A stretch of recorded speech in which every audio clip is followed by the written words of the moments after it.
Bharat, health కార్డులు ఇవ్వకుందే ఉద్యోగుల జీతాల్లో కోత విధించడం ఎంతవరకు కరెక్ట్ అనుకోవచ్చు? అదే అంటే గైడ్ లైన్స్ రాకుండానే 1.5% కట్ చేసేసారు.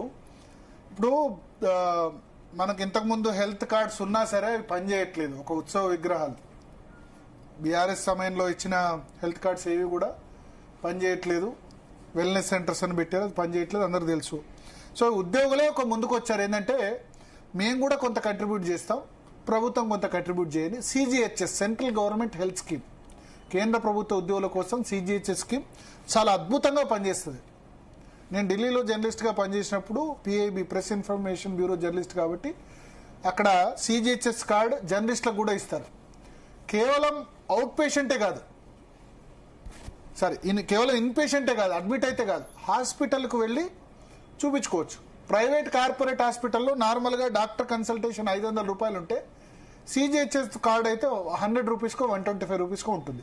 టెస్ట్లు కూడా షుగర్ టెస్ట్ నార్మల్గా 24 రూపాయలు 25 రూపాయలకు షుగర్ టెస్ట్ చేస్తారు. హెచ్బిఏవన్సీ నార్మల్గా ఇప్పుడున్న డయాగ్నోస్టిక్ సెంటర్లు 600 రూపాయలు ఉంటే 150 రూపాయలకి, అంటే దాదాపు 1/3 ఫీజుకే అన్ని వచ్చేస్తాయి సిజిహెచ్ఎస్ కార్డులు, ప్రభుత్వ ఉద్యోగులకు కానీ మిగతా వాళ్ళకి కానీ.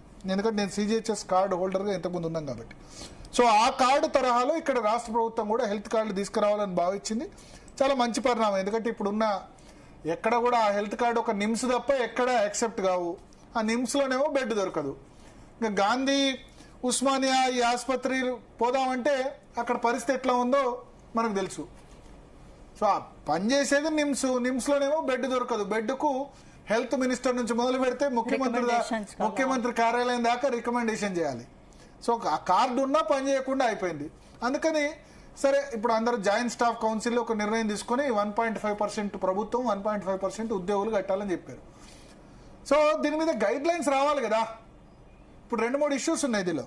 ఒకటి, భార్యాభర్తలు ఇద్దరు ఉద్యోగం చేస్తారు, భార్యది కట్ అయింది, భర్తది కట్ అయింది, ఇద్దరిది 1.5.